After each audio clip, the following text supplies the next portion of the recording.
feeling what might fit into personal budgets. So who was surveyed? It was very important that this survey represented the voters within our school district. We have over 10,000 voters, and all of these age groups are within 1% of the breakdown of our voting public within the district. The same with gender as well. We're within 1% of the people responding, as well as those who are registered voters in our community.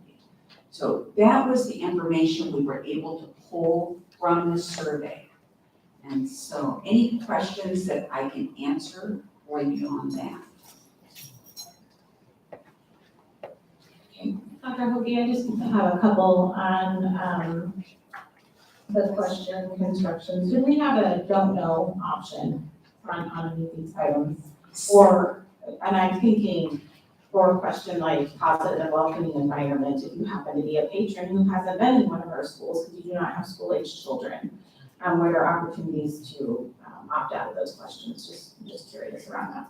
Some questions did have the option for no response, while others we really pushed a positive or a negative response. So, and I'm not sure for that question particularly.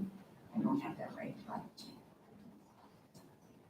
And then a clarifying question on the series of the level of support concerning the possible items which could be included in the next bond. And I do use that language very intentionally because this board has not decided what will be included in that bond. So it really was the intent, of course, to be able to see relative perceptions of support for some of these, which some patrons, as we heard tonight, understandably noted the data that was shared by this district and the horizons, what those price tags could potentially be.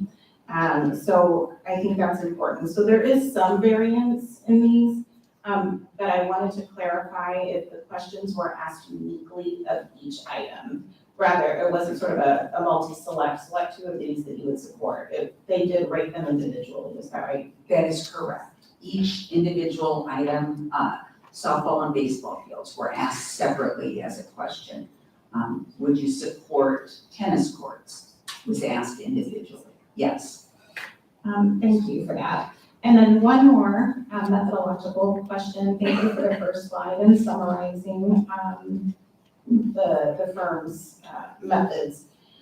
There was weighting and intentionality about having these data represent the registered voter population of our school system, correct? So that included members of our community who may not have, again, school-age children, for example. Absolutely, yes. Thank you. Yes. That's all my questions. No, that last question got random sample and registered voters. Is that what I heard? Correct. So I did want to reiterate that before we kind of move off the survey, because this is the first time we've done this, right? So knowing that it's an important issue, certainly I've had, again, emails, sit-down conversations, phone calls on this topic. I spent 6 hours in public forum listening to folks. All of those are important, and we need to continue to do that. This is another facet of gathering feedback, and it's important that we were able to hit constituencies, folks that have kids in school, folks that don't have kids in school. And so while I am a numbers guy, this is important input into my decision-making process, but not the only component upon which I will make a decision. And all board members have had a chance to interface with this information prior to this meeting, right, and kind of go into a little more detail. So, now on to community forum summary. The second part of our data gathering was to host 3 evenings where our community could hear more and have the opportunity to ask questions and give us some input. We hosted 3 evenings, July 19th, the 21st, and the 25th, where we had attendees come. We offered them the opportunity to complete a survey after they had been in discussion groups. And overall reaction from a scale of number 1, I do not support, to 10, strongly supporting, ranged in the 4 area overall, 4.5%. So we had 147 people who came in combination over the 3 nights. We did have repeats over those evenings. Some people attended all 3 evenings, some came 2 evenings, some came 1 evening. And each night, people could give us feedback on that as well. The strengths was one of the pieces that we asked for feedback on. What did people think about the proposal, about the information they received? All of the strengths that were highlighted talked about recognizing the growth that is moving into our community and having a good, solid plan and looking toward the future to meet the needs of students.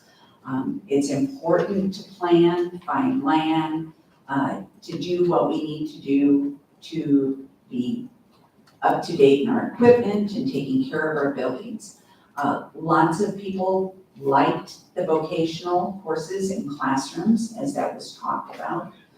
People supported the plan for a second high school and additional elementary schools. The discussion on academics and classroom space, they also thought that was of value as well. There were comments about doing that section of our building right and doing it right in the first time, not planning for additions or phases, which may or may not be possible funding-wise.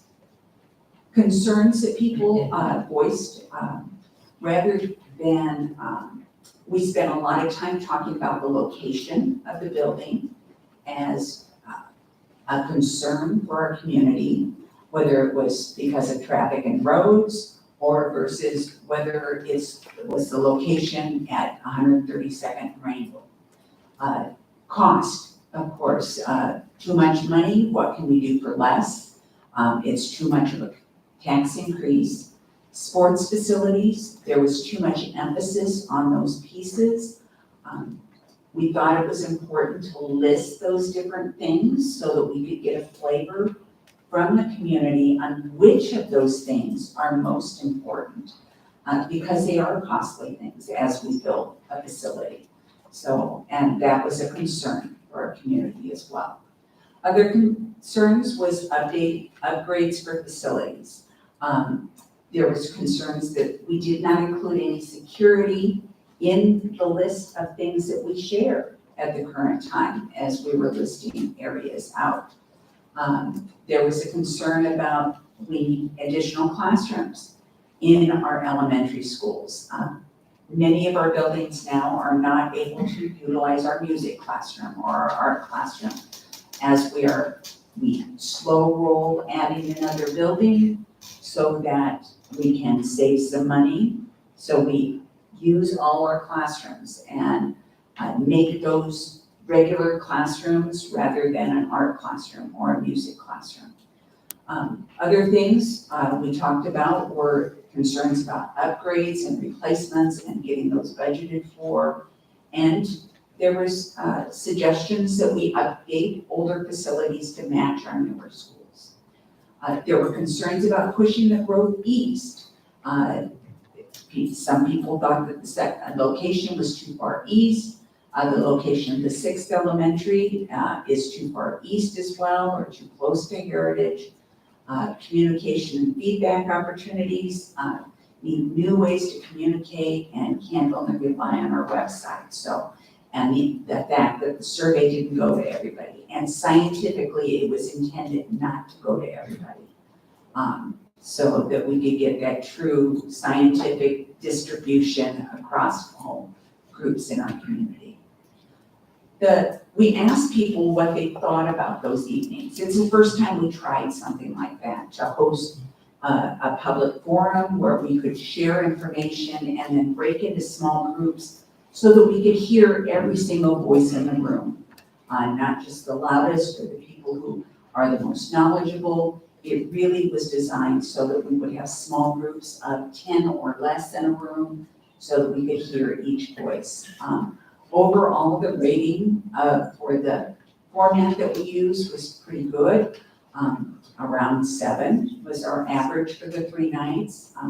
We got some specific compliments back on the forms that people gave, the comprehensive list of what's potential and what's needed, allowing the community to have input and ask questions and give feedback. Several people made the comment they felt like they had a voice doing it this way in the smaller groups. They'd like to have this more often and really felt like the presentation was well organized and prepared. We asked how people heard about the evening so that we would know how best to communicate to our community. Overall, the Horizons newsletter that we mailed out, that was the greatest source of where people heard about the forum. The next was talking to their neighbors and friends. And then we also had done some direct emails out through our principals as well. So that seemed to be the most popular areas. There were a few who said other, and that was through the school newsletters that the principals had put out. So that gave you a summary of the information from those evenings. Questions regarding the community forum information?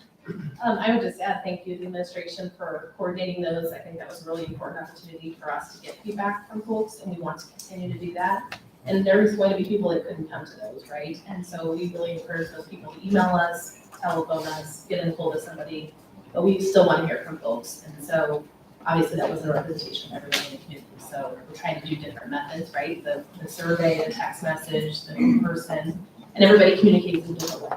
And so however your way is, please get us the information so we can make a good decision. I know we talked about too about questions that didn't necessarily get answered. Can you talk about that, how folks can get their questions answered that weren't necessarily answered that evening? Yes, all of the data that was compiled, all the questions that were collected in those rooms, we have organized into an FAQ. There's about 50 questions, and so we are working our way through building answers to those, and then that will be put out on the website.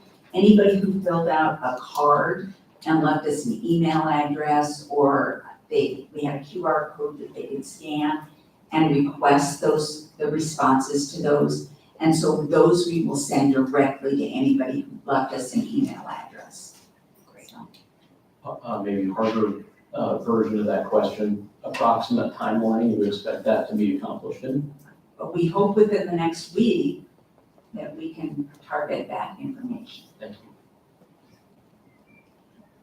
I would just like to acknowledge along the lines of what Allison said about gratitude and recognizing that there are different methods that need to be used as our community continues to grow. I remember back in the day, we had what was called the ABCs Committee, Advancing Bennington Community Schools. We are at a day and age where we do need to standardize things, look at polls that represent the entire community and not just the few that seem most interested in the forefront. So there is a lot of pieces involved. I believe it is a thoughtful approach to the survey data. I don't believe that we're rushed, and I just thank you all for the hard work that you've done, community patrons and administrators and everyone who's doing. I would just plus one that, I appreciate all the data that you brought to us today, administration and reports on the stakeholder input, which was verbal by our public forums and for those who participated in it, and also the administration. I was able to attend one evening for the way in which they facilitated those conversations neutrally and invited patrons to share feedback. I'm hopeful. The feedback that I got was that people did feel welcome to share what they were thinking and felt free to do so in those. So I do appreciate that, as well as the quantitative data in the survey. So I think that was really critical, and I'm glad for this board making that decision to invite that, as well as the printed media and the digital media sources that have been out there communicating some of the information and data around this. So I do thank you for bringing that to the board this evening. and appreciate the ways that our community is participating in the process. Dr. Hawk, I'm going to put you on the spot with one question here, since the interest in the public forums was largely about site and location. So I know you described in those forums that while we were proposing a site, we had not stopped looking at locations. And as of 30 minutes ago, we find ourselves in the position of not being able to communicate where the high school will be built, although we can say with certainty specifically where it shall not be built. Could you kind of update on the process for continuing to locate land that the superintendent is engaged in? I can, and it's very simple. The superintendent is engaged with landowner or landowners, and believe we have, as things will progress, an announcement very shortly within the next couple of weeks as to an agreement and a new location. Thank you. With that, let's move to our next item of business, which is student enrollment projections for the coming school year. One of the things that will be taken into consideration is enrollment. And as we project, one of the two things that we do is we take a 5-year average of past enrollments, put a multiplier on per grade, and try to project out what those enrollments will be.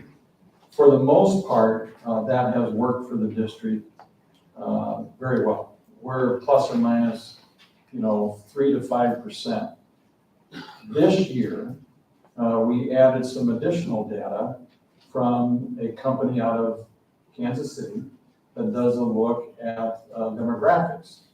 One of the things that they pointed out was that the birth rate in Douglas County has been declining.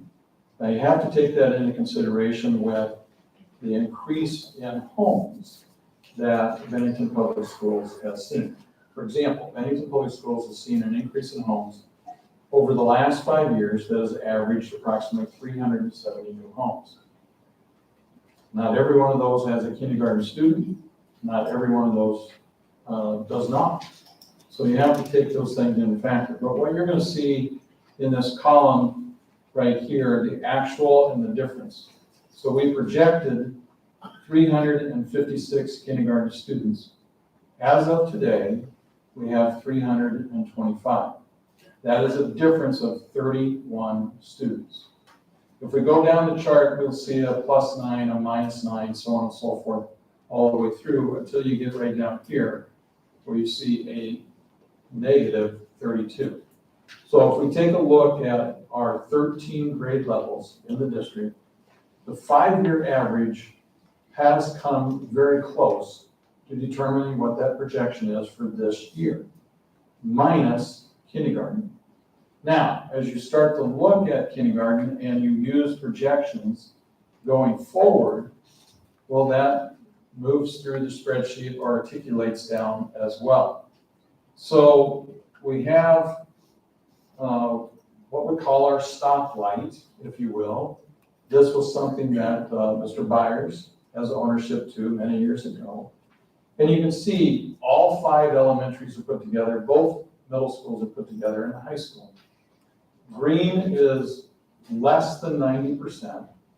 Yellow means that we're approaching capacity, 91 to 99%. And red means that we're over capacity. Now let's start with the elementary, that's the top line. So we have 4 schools currently that have a capacity of 483. Where do we derive that? We have 23 students on average in those rooms and 21 grade level classrooms. That adds up to 483. We have 1 that has additional classroom space on it, Pine Creek, 575. So the total for capacity is 2,507 students in our elementary. That's a everybody had 23, everybody had 21, except for Pine Creek at 25. That does not happen often, right? So as we look at that, we can see that we're projected with that new kindergarten number to be close to capacity in 24 through the fall of 26 and over capacity in 27. That is a slight change from the previous year, which had that over capacity in 26.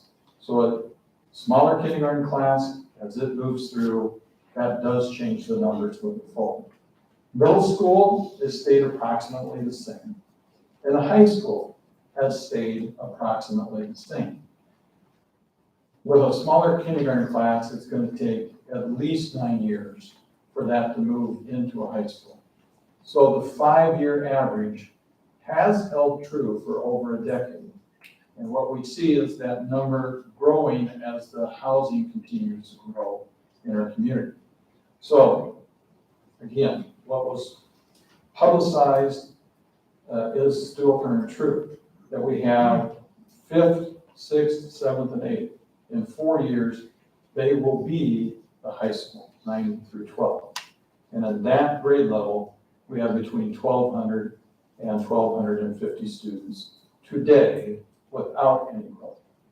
And so as we have normal growth, we have the current situation with current enrollments, we're looking at the high school being over capacity in 24. Can we work with an overcapacity facility for a high school better than we can in elementary? And the answer is yes. A typical schedule has a teacher in a room at least 6 periods out of 8, sometimes 7 periods out of 8, depending on budget, scheduling, teachers, and things of that nature. But there is at least a period where they're out of the room, and we can have another teacher move into that room to create full use. Now, we look at capacity with that 6 to 7 number, not 8, because that is logistically difficult, and it does put a teacher moving from room to room to room 6 to 7 times a day. So it's not a conducive environment. But when we move from a 7-12 building to a 3-level 6-8 and 9-12 building, we had overcapacity close to 900 students there, roughly 150 more students than what was positioned capacity. So can we do it? Yes. Do we suggest you should do it? Not necessarily. But when we look at that 1,300, we believe we can modify, not modify schedule, but create a schedule that will create a good environment, yet fill every room to the brim in that regard. When we get to that 26, 27, and 1,400, we do not believe that that is something that is conducive to a strong educational environment without some additional facilities of some sort. So we show you this enrollment. This will change over time. And to just give the community some perspective on that as well. So we typically have a capacity that looks at different things, and we try to compare with the rest of the state. So our current enrollment out of 244 schools is bigger than 107 schools total in the state of Nebraska. So it's bigger than 44% of all the schools in the state of Nebraska, just an increase of 253. If we take the 3-year average, okay, and we get an 850 student growth over the last 3 years, that is more than 81% of all of the schools' total enrollment in the state of Nebraska. Right now, Bennington is approaching 4,100 students. K-12, it will be over 4,100 students when you look at a Department of Ed report that includes preschool. And that puts Bennington as the 13th largest school in the state of Nebraska. So that is the enrollment report. It will vary over the next week as we continue to have some students that will request transfers out and other students that have not picked up on communication and have not enrolled or finished enrollment in our community. So it's a plus and minus anywhere from, we say, 10 to 20 from what you're seeing. Are there any questions that I can answer related to the enrollment report? Can you touch a little bit on, I know folks are concerned about the economy and potential recession and how you've analyzed potential slower growth? And I know you mentioned specifically that we're at the capacity, we don't grow at all with those certain Right. goals, but I know we have talked about that and I want the community to be assured that we're thinking through those things as well. Yes, one of the things we have is historical information. And through 2008, or specifically 2009 to 2012, there was a 4 to 5 year period there where we normally average 300 to 350 homes added to the community. This is since we've started doing this in 2004. Again, that 4 to 5 year period, we cut that in half. We were averaging approximately 140 homes. And if we remember that housing bubble and everything that went with it. So we were still growing in students along with that. So the smallest number we had in terms of a percentage growth, and this is the smallest number we've had since 2015, but it's also in terms of just sheer numbers. 2015, we had approximately 180 students added to the community, to our school community, and the 6.6 is the smallest since 2005. So even though we have larger numbers, it's a smaller percentage. And I think that percentage will continue to go down, but we'll still have a steady number between that 200 to 300 students. Dr. Graves. Okay, so if you take, I know you know this answer because I've heard it before and I just can't articulate it. If you take the enrollment capacity and the time that it takes to pass a bond and build another building, can you kind of talk to that point about how long it takes to get a bond moving? And then if approved, how long it takes to build a school to put us on target for that growth that is coming in which years? Absolutely, historically, and that's what we're looking at. So as we look at elementaries, one of the things that's been lengthened is the time it takes to get information through the City of Omaha Planning Board. And that has increased to almost a year. So once you have the land purchased, then you have to go through platting. The platting takes many different boards to approve and ultimately comes to the City Council. And again, approximately a year. You can possibly, and I say possibly, start moving dirt, but you cannot put structure in place until you have that building permit. And again, approximately a year. We have seen elementaries as short as 15 months, and I would not ask the board to do that. We have seen about 20 months for the construction of an elementary, 24 to 30 months for the construction of a middle school, and a high school is a much larger project.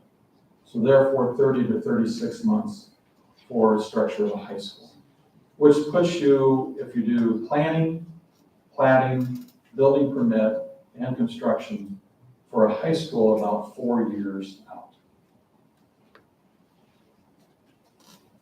Thank you.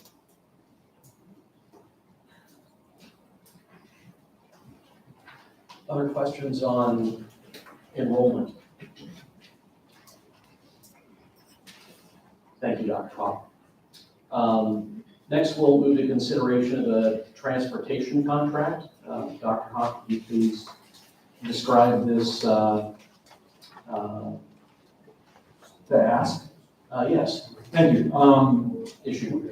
We do have a need for drivers. It would be inappropriate to simply wish and hope that we have drivers in time for school to start in the next 2 weeks. We have doubled routes, which makes it difficult to have a full day of school for a person that rides a bus, because they may have to leave early, maybe in the elementary, may have to arrive late, so on and so forth. So we are asking that we work with First Student Inc.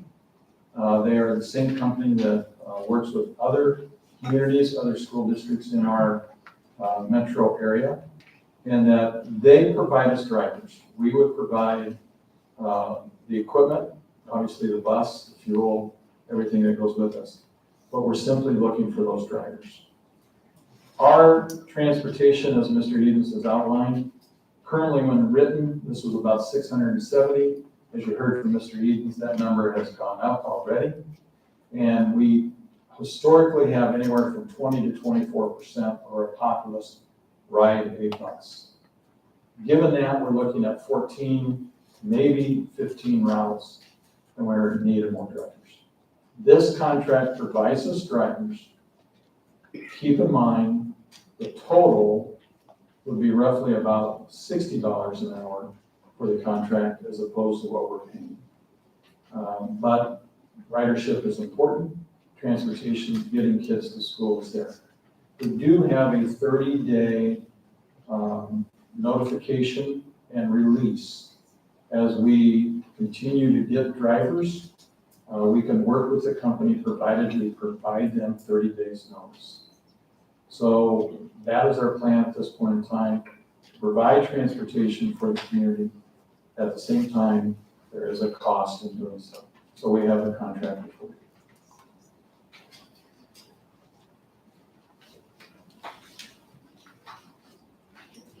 Will we continue to seek our own drivers? Absolutely.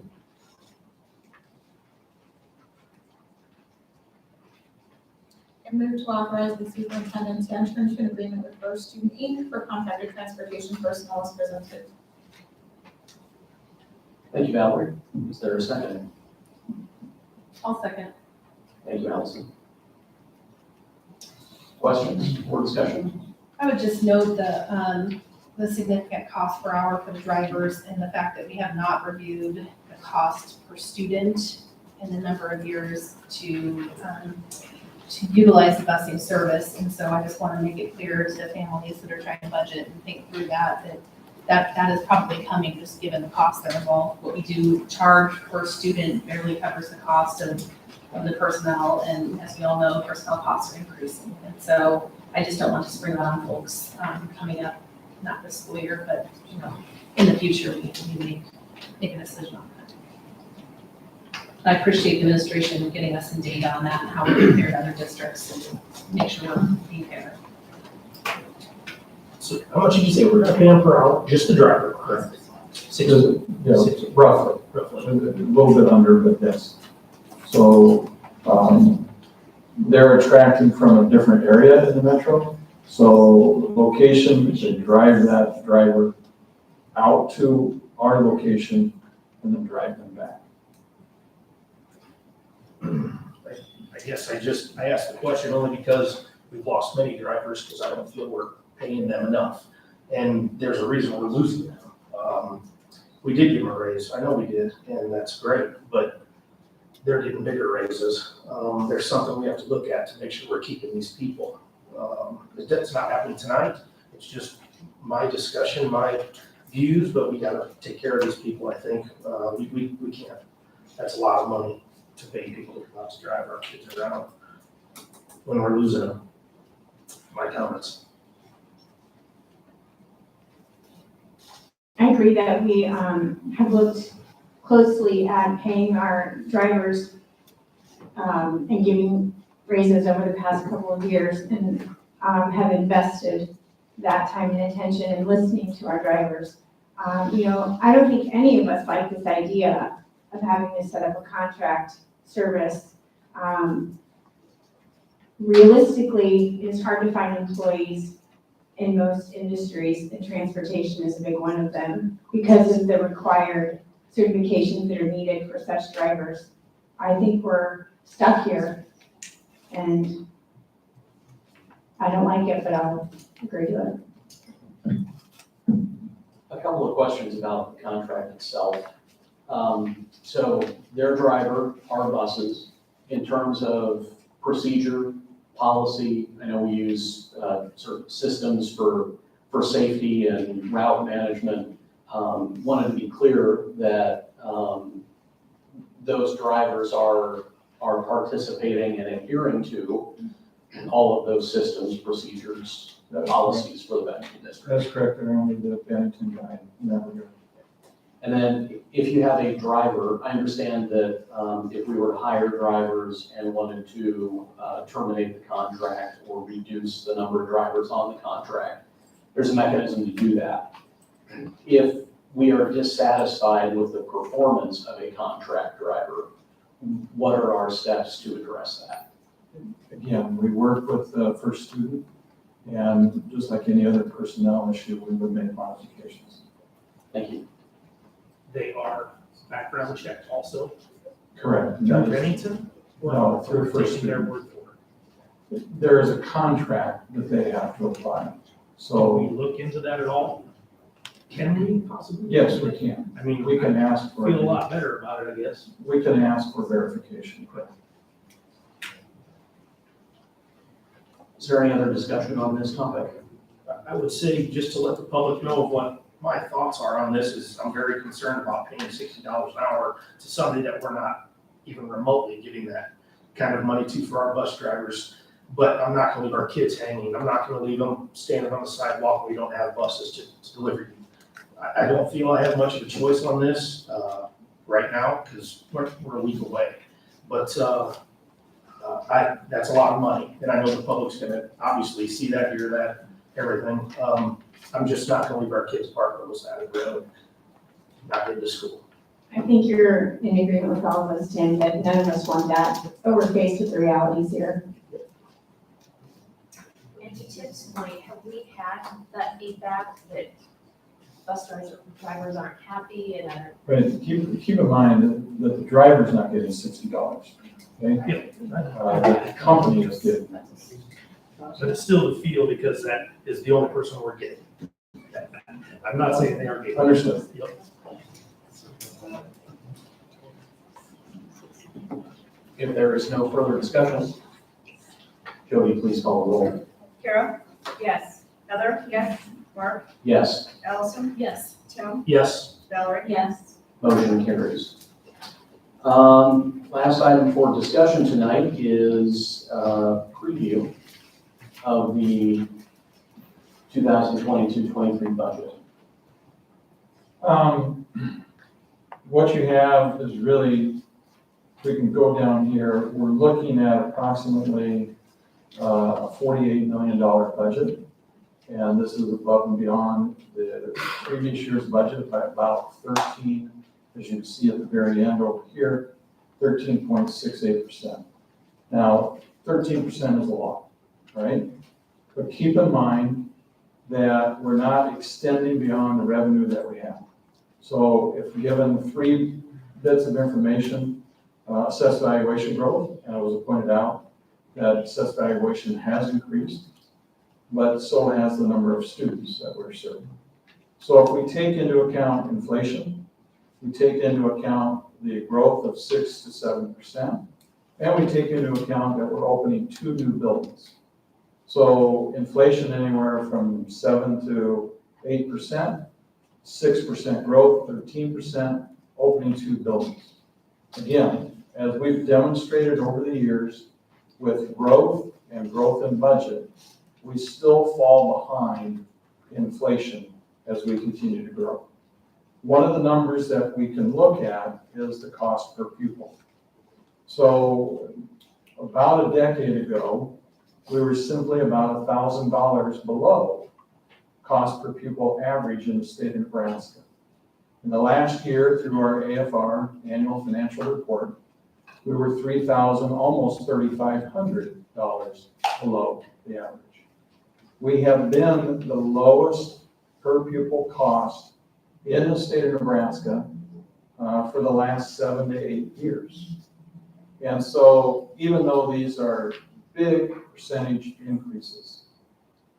They are in line with the current economic conditions and the growth that we have in the community. And yet we provide a very good education as deemed by surveys, as deemed by the Department of Education when it comes to academics, and even this past year in activities, for the least amount of money per student in the state of Nebraska. This is a preliminary budget. There will be some movement in the multitude of categories that are listed here, but we will be within that 13 to 14% as we move forward. Are there any questions that I can answer from the board at this point in time? Not a question, but just a comment as a matter of process. Next step here is for the Building and Finance Committee to review the budget. We will do that in advance of the next regular meeting, and then budget approval would be scheduled for the September meeting, correct? That is correct. Budget hearings, there is a new element added this year. There is a county hearing, which we have to present, as well as the local hearing. And then there is a timeline that all of these things must be through hearing, approved by the board, submitted to the state, most of that occurring in the month of September. Any other questions about the information presented on the budget? We do have on our agenda this evening an executive session that we're contemplating to discuss school site acquisition. Before we do move to that item, because we don't expect any action coming out of that, this is likely you won't stick around just to see us adjourn. So wanted to take an opportunity to thank you again for attending the meeting. Keep your feedback coming on issues that are important to you. And I wanted to point out a couple other things happening in the month of August. So Building and Finance Committee will be meeting not just on the budget, but to craft a recommendation for the board to review regarding what the contents of the bond issue may be. The board will meet in a special meeting 2 weeks from tonight on August 22nd to review a draft of that bond proposal. It will not final approve that proposal in that meeting, but it will discuss it. The intention would be to come back in a special meeting on the 29th of August to potentially give final approval to a bond proposal. That timeline is dictated by the goal or the deadlines that the county and state have for placing the bond issue on the November ballot, as opposed to having the bond election happen by special election some other time. So that is the intended timeline. Wanted to make you aware of that. And then, of course, our next regular board meeting will be the second Monday of September, which is in September 12th. So. Sorry if I did not. So the special meeting for review of draft is the 22nd of August. Final approval, potential for final approval of the bond proposal would be August 29th. All of those Mondays. With that, I would move to have the board go into executive session at 7:55. For the purpose of a strategy session with respect to a potential land acquisition, as an executive session is clearly necessary for the protection of the public interest. Second. Thank you, Valerie. Any discussion on this motion? Clerk, please call the roll. Allison? Yes. Bill? Yes. Valerie? Yes. Kara? Yes. Heather? Yes. Mark? Yes. This board is in executive session.